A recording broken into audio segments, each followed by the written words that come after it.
Hi, I'm Cian O'Carroll, and back in 2018 I met Vicky Phelan when she was looking for a solicitor to help her fight her case. She went on to win that case and uncovered a shocking healthcare scandal that has affected so many women and families across Ireland. We also became friends. Vicky went on to fight one campaign after another for women's healthcare in Ireland, and all the time fighting for her own life, fighting for more time. This is a series of conversations where Vicky and I discuss what went wrong in CervicalCheck, how those fatal and life-changing mistakes happened, and look at what Vicky has achieved since she became an advocate for change.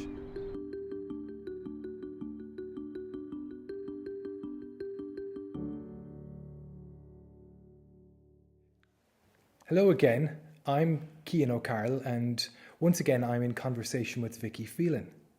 Now what's different, hello Vicky. Hi Cian, how are you? Great, thank you. What's different this time is that while we're still separated with remote calls and video calls and the like, you're now on the other side of the Atlantic.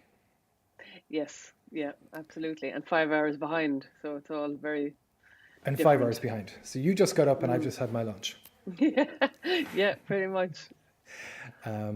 And for the real timeline in all of this, it is Ash Wednesday here in Ireland. Oh yes, I'm okay. sure it's Ash Good. Wednesday I'm totally in America. removed.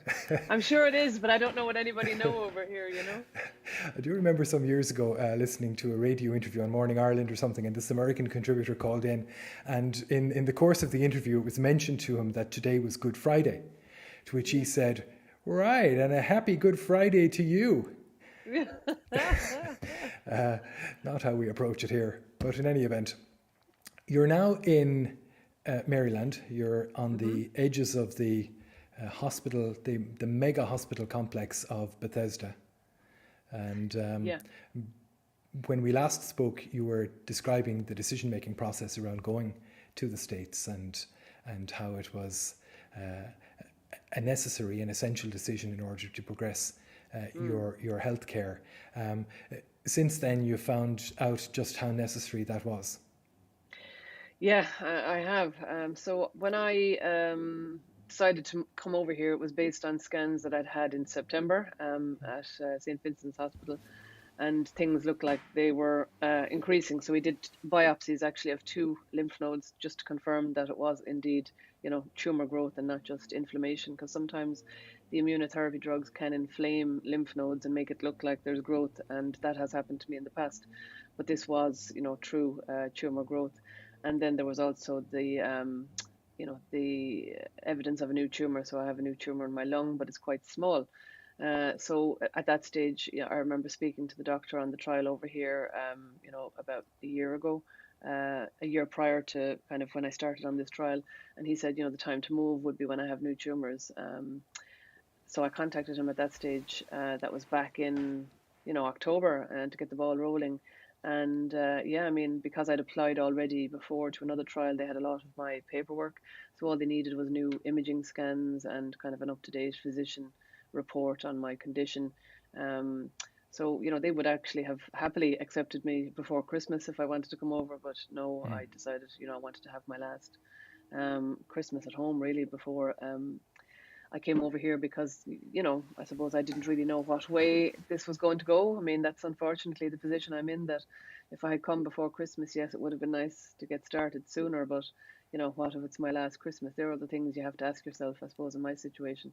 So when I came over, obviously the first thing they did was, organize a raft of tests and scans. I was in for a full 2 days, literally. I think every scan and test known to man was done. And the results of that scan showed that there had actually been more growth since the scan in September. So the 3 tumors that had already increased had increased again. They'd almost doubled in size. And I had 2 new tumors up here on my supraclavicular nodes. You had expected progression. Presumably you had expected things to be a little bit further along. Were you surprised by the amount by which things had progressed? Yeah, I was, in such a short space of time, I suppose, because the last scan had been only in September and this was January, I mean, space of 3 months, 3 of the tumors had doubled in size. I suppose, Of course, I that is was 90 days. yeah, yeah. But I 90 suppose the days fact that doubling I time. hadn't, yeah, I didn't feel any worse though, and that's the, which is great. I didn't feel any different. I didn't have any new symptoms. So it kind of felt a bit strange to think that things had grown, even though I didn't feel any different. And then 2 more new lymph nodes appeared in my, literally up here in my supraclavicular, In up a in the new shoulder location. blade. Yeah, yeah, new Yeah, location. So, so it was definitely the time to make the move. great. Mm. And now you've had, what, 2 treatments? I've had 2 treatments. Yeah, yeah. So this trial involves 3 drugs. So the main drug is the immunotherapy drug M7824. Normally, you would give that in conjunction with the other 2 drugs, but I only had 2 of the 3 drugs the first day that I had treatment because they were worried about the excuse me, the immunotherapy drug, because I'd had so much brachytherapy and a lot of external beam radiation to my pelvis. What they have found, I think, on this trial is that other patients who've had brachytherapy in particular are much more prone to bleeding. So that's one of the big side effects with this drug, with this new immunotherapy drug, is bleeding. So it's bladder damage, really. And they wanted to give me a lower dose, but they hadn't got approval at that stage, so they kind of held off on giving it to me until the second treatment. So I had it last week, but on its own. So basically, what I'll have is every second week I'll have 3 drugs, and the other, every second week. Then in between that, I'll have one, the main drug. So it'll be 3 drugs, 1 treatment, and then 2 weeks later 1, and then 2 weeks later 3 again. So it's kind of an unusual cycle the way they operate it, but that's obviously what they found that works. And how far down the road is that planned now at this stage? How far do you see? I see all the way to February 2022. Literally is my last scheduled treatment date. And I think everybody at home was a bit shocked at that. I mean, I knew coming over here that it was for a year, but I told everybody it was 6 months because I just thought preparing them for 6 months was easier than preparing them for a year. But I knew once I got the treatment schedule that I'd have to kind of tell them that this was for a longer period. But in fairness to my doctor who's treating me here, he understands that I'm away from my family and my children. And he's already said to me that if this works really well, and he's had instances where it has, after 6 months he could look at tapering off the treatment schedule, and that maybe I'm if I'm responding really well at that stage, that I might only have to come over every 3 months, so I would be able to go home. But we'll see. We'll see. And forgive me now if this sounds a bit negative, but is there anything then which would derail the treatment and bring it to an end? So I have a scan on the 23rd of March.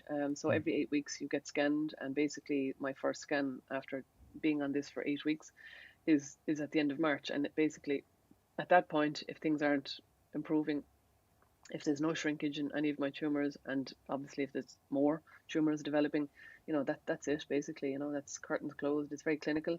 I'll be taking off the regime because obviously it's not working, because they know already from previous patients who've been on this trial that generally they would see a reaction after 8 weeks. So if there's no reaction after 8 weeks, that's it. So I'm already looking at other trials here, because my logic is that if this doesn't work, I need to stay here and find another trial to get on, because I'm here now. There's nothing to go back to at home treatment wise, so I'll have to try and find something else to keep me here. They're not getting rid of you? No. No. So the 8th of March, you said, is an important date there. No, the 23rd. I'm sorry, March. the 23rd of March. 8 weeks. 8 weeks after treatment starts. Yeah. But you have, which is my mother's birthday, by the way, and I think that's a good omen. Well, I hope so anyway. Has to be a good sign. Yeah. You have to give her a good present. Have to give her a good present, exactly. And of course, you have responded well so far to immunotherapy drugs. So. Yeah, and that's the logic, of my doctor as well. The fact that I've responded so well to Pembro, he thinks I should respond well to this. I suppose the problems with the responding to the drug is how am I going to tolerate it, and I've already had a couple of reactions. So hopefully that'll ease off. I've had a couple of very rough days of being sick, and I've been sick before. I've been sick on Pembro quite a bit, to be quite honest. I probably would have had one day, as you know, every 2 or 3 weeks, where I literally have to take to the bed and I'm vomiting all day long. So it's not like I'm not used to getting sick. I am, but this was different. It was more sustained, and I couldn't hold anything down. I couldn't even drink a sip of water. So I was getting dehydrated very quickly. So I had to go into the hospital to get fluids to rehydrate me, and we've adjusted my medication. So the anti-sickness tablets that they had put me on were oral, but the problem was by the time they got to my stomach, I was puking already. So they weren't getting to my stomach to work. So now they've given me ones that act fast, kind of on the tongue. So they dissolve on the tongue, go into your bloodstream that way, and at least that way, they seem to be doing their job. So hopefully, it's like everything, it's a trial and error, with a lot of this stuff. Well, by the time these conversations are watched by anyone, that will be old news. My Madeline, my wife, was telling me at lunch that there's another daily update on how Vicky's getting on in the Irish Independent. So yeah, it is literally at the stage of people are, the nation is keeping an eye on the COVID situation on a daily basis, and then the regular updates as to how Vicky's getting on in the States. I know it's been phenomenal, to be quite honest. I mean, Cian, you've been with me, walked this path with me for the past almost 3 years now at this stage, and you know what it's been like for me with people contacting me. But this is at a level I've never had the amount of contact, honestly, to be quite honest. Yeah, well, walking a footpath with you, whatever about walking the path, walking a footpath with you in a public place was extraordinary, and it certainly took an awfully long time to get from one end of a street in Dublin to the other. But it is magical to see how, like, it's all such positive stuff. Nobody is imagine if that was your experience and you were a disgraced banker who people were hurling abuse at. Yeah. Oh, look.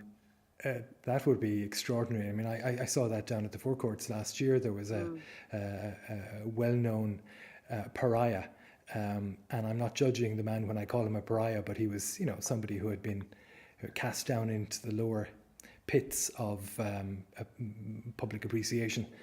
And just in a matter of 60 seconds, I saw two different groups hurling abuse at him as he walked down the street. Wow.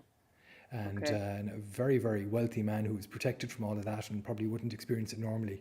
And it's shocking to see. But anyway, that's getting away from the point. When you walk down the street, it's a very different thing. And now these emails that you have invited upon yourself. Yeah. So when I had appeared on the Late Late Show with Ryan Tubridy, his show obviously had been contacted after, that appearance, because I was on the show on the Friday and literally flying out on Sunday. And people flooded the show, literally, kind of, how can we contact Vicky when she's away in America? Is there an address?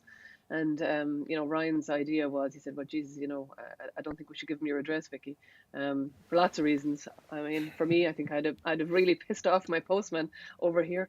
But also, just from a security point of view. No, you couldn't. No. So he said, would you consider setting up an email address? And I actually had to set up a brand new email address anyway for my new MacBook, which I wasn't using for anything but, the MacBook. So I thought, well, I have a new email address that I'm not really using. Yeah, sure, look, that's probably the easiest way around this. But I've had 3,500 emails in the last, month, 5 weeks. So, and, I'm trying, obviously I can't reply to all of them. It's just impossible. Yeah. But I'm reading them all as much as I can. And I'm getting some lovely emails. There's just some lovely stuff in there, and people sending me. There's this one man who just sends me pictures from his house, the crocuses are growing today, a little bit more sign of life. It just lovely stuff, that would just, sure, how would you not feel good about yourself when you get nice messages beautiful. Like and, that? Yeah. I thought of that man and your story about him yesterday. Yesterday was my first experience of spring here in Ireland. There was a bit of warmth in the air, the beautiful sunshine, and I was coming back in from a run, and the crocuses under a tree in our front garden were out in huge numbers, and I took a couple of pictures to send you on. Well, there we go. Thank you. Yeah, so, on top of the lovely John who sends me pictures from his garden in Wexford, I have another man who just decided to contact me and cheer me up and send me music recommendations.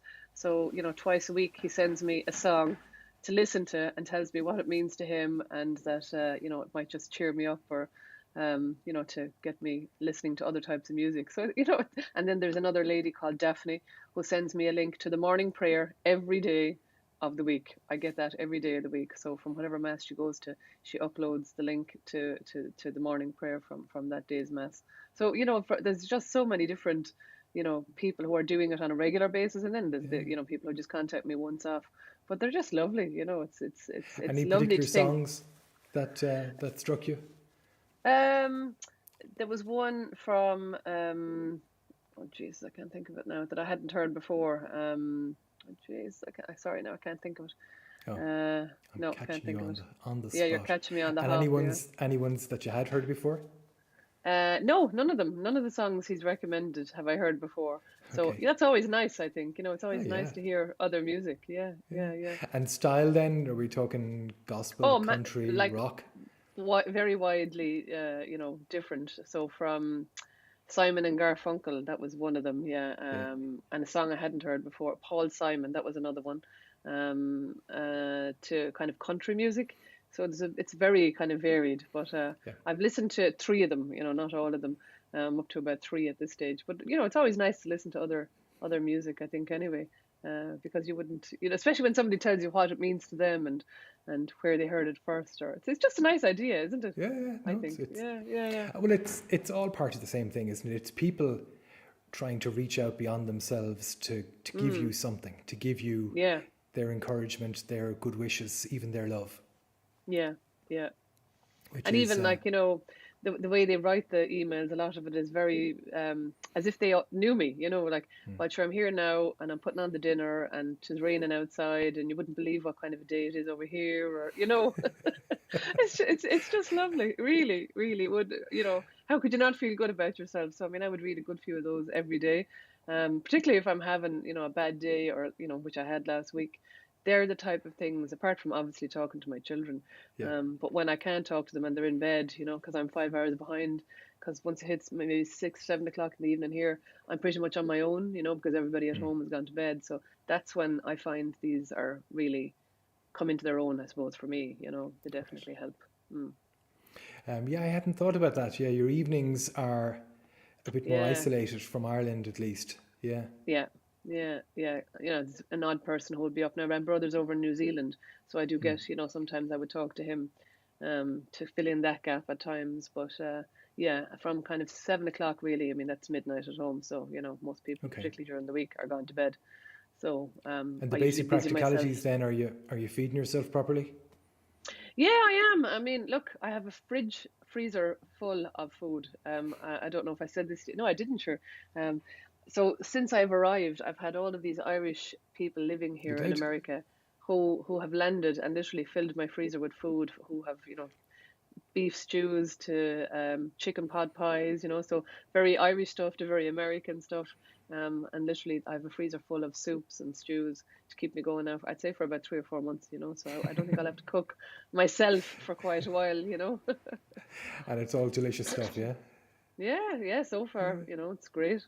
What's a chicken pot pie? So chicken pot pie is like a pastry pie. So on both underneath and on top, and then it's chicken and kind of a creamy sauce with peas, and yeah, it's quite nice actually.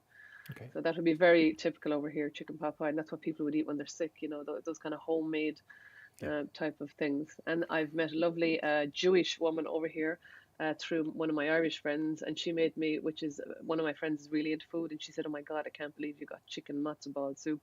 I don't know if you've ever heard of it, but it's the kind of they call it the penicillin for Jewish people, that it's such a good soup to have when you're sick. So I've you know, a load of that in my freezer. So I mean, you know, I can't go wrong here. Great. So you've got plenty of ethnic variety across your freezer. Yeah, absolutely. That's good. Absolutely.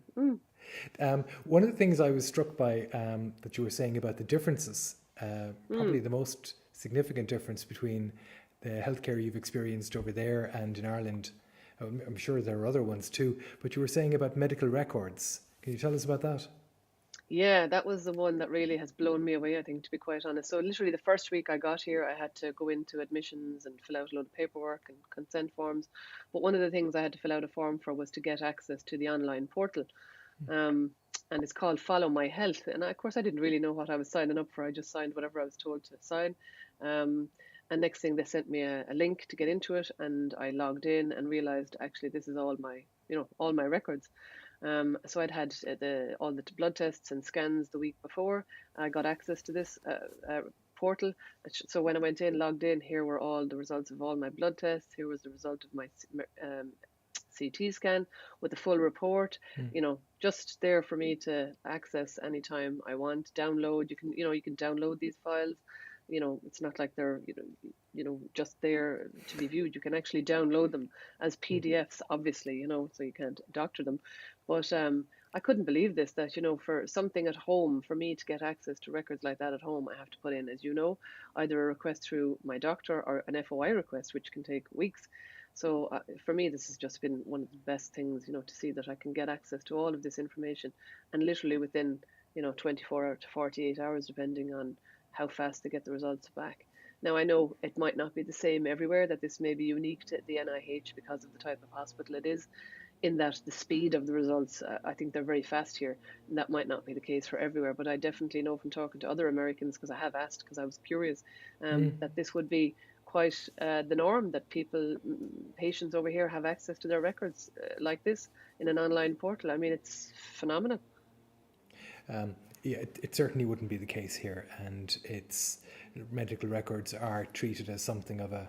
Well, I think there are two differences in what you're describing. You're saying that in the first place, you have immediate, open, and sincerely open access to your own medical records. So that must feel comforting, that you're not missing out on anything, particularly where you're involved in your healthcare.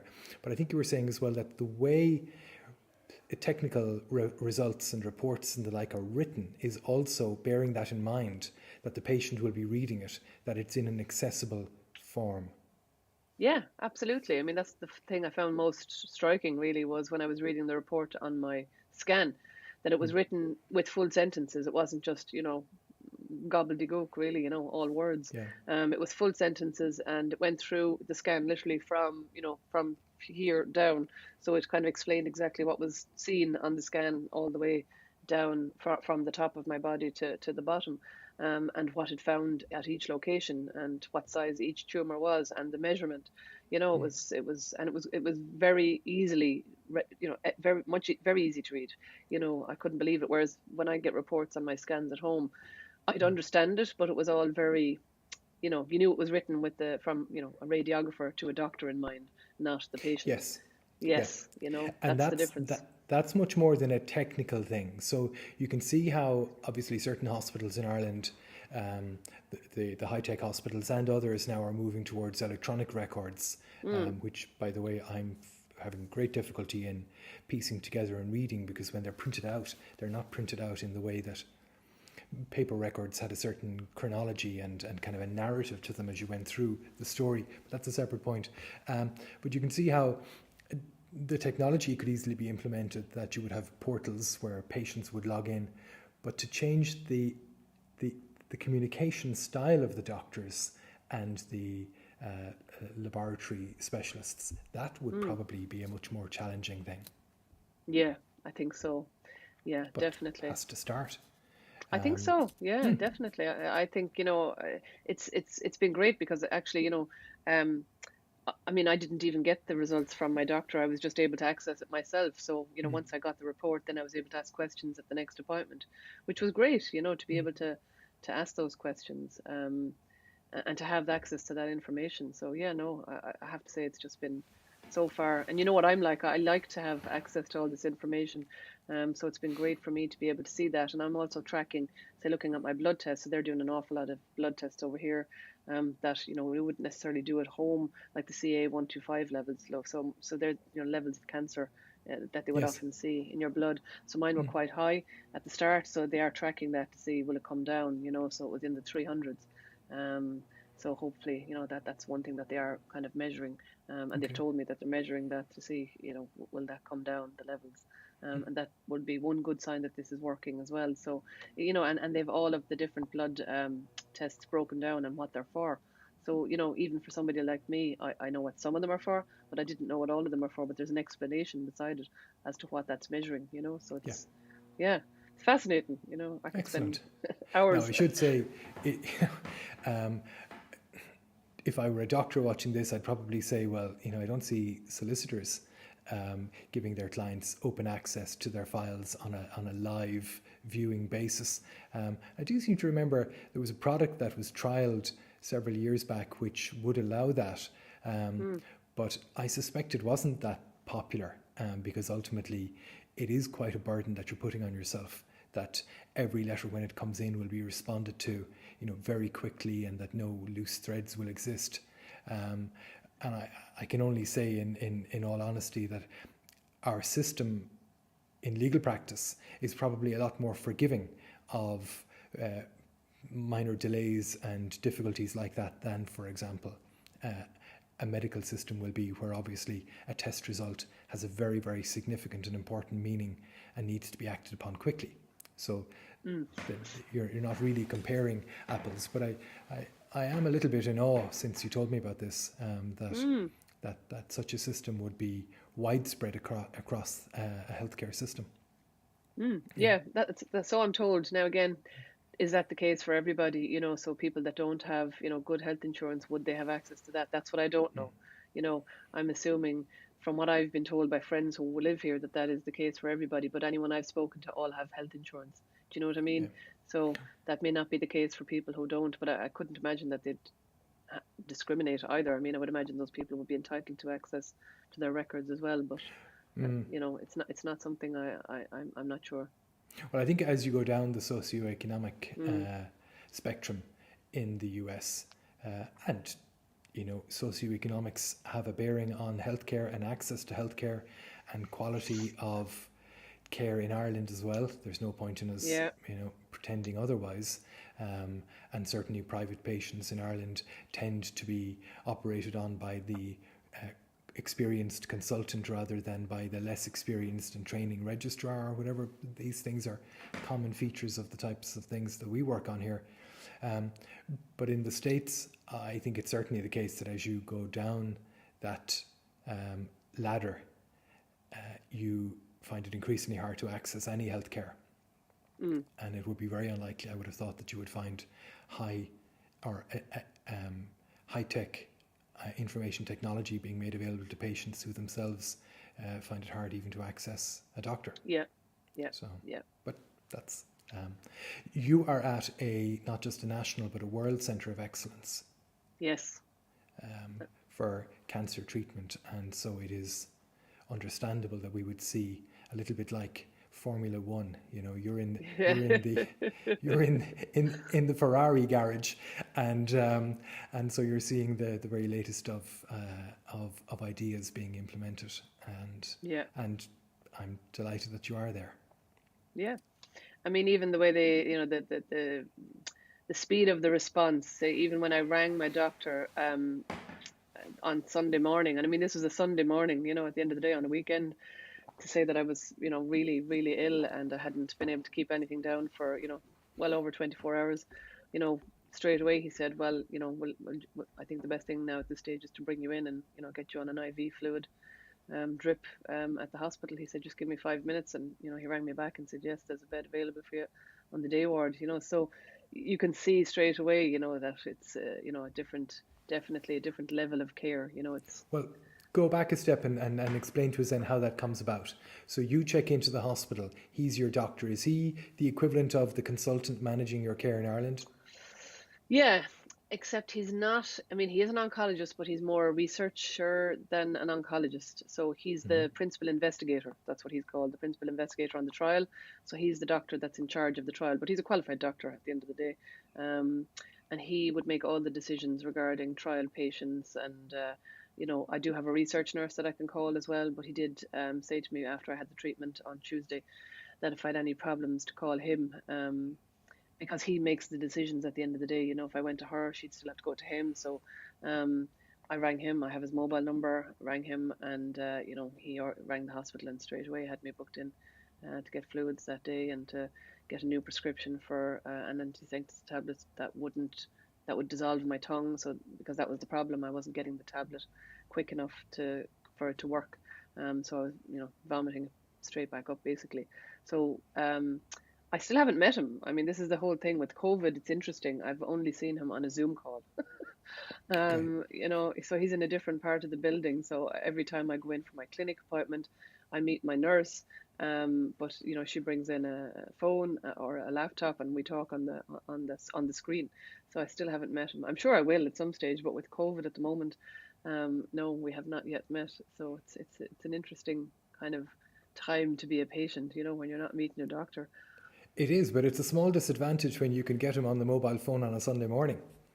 Exactly. So that's the difference, That's impressive access. And do you know if that's because you're on a trial?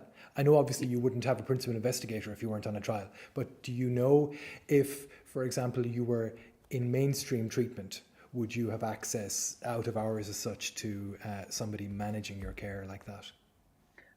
I don't know, to be quite honest, but I wouldn't imagine so. I wouldn't imagine you get that level of access. I think, the thing with trial patients is they want to make sure that, they keep you. I mean, I suppose, he said to me when he accepted me on the trial that he knew, he thinks I'll be a good candidate. So, they want to mind their good candidates, I suppose, and make sure that, I can stay on the drugs, because what he doesn't want to see happening, I suppose, is that I have to come off them, because that's going to skew his results. So anything that he can do, and his team, I suppose, to keep me on them, well, that's better for him, with the outcomes, I suppose, that he's looking for. Yeah.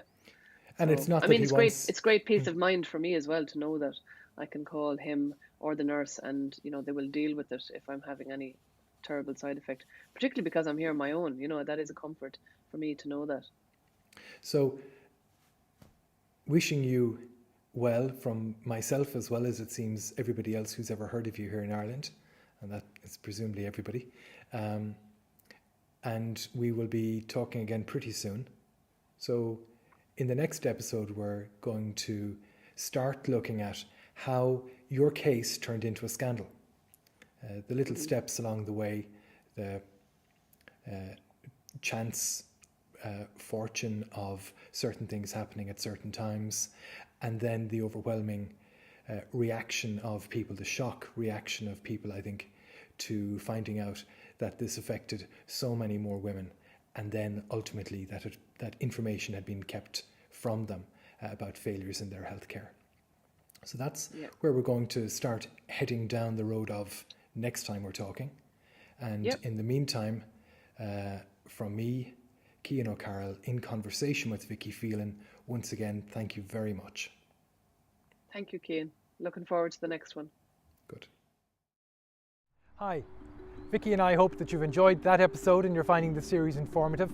If there's anything else that you'd like us to discuss or touch upon, please mention it in a comment below. And to be informed of future episodes, hit the subscribe button.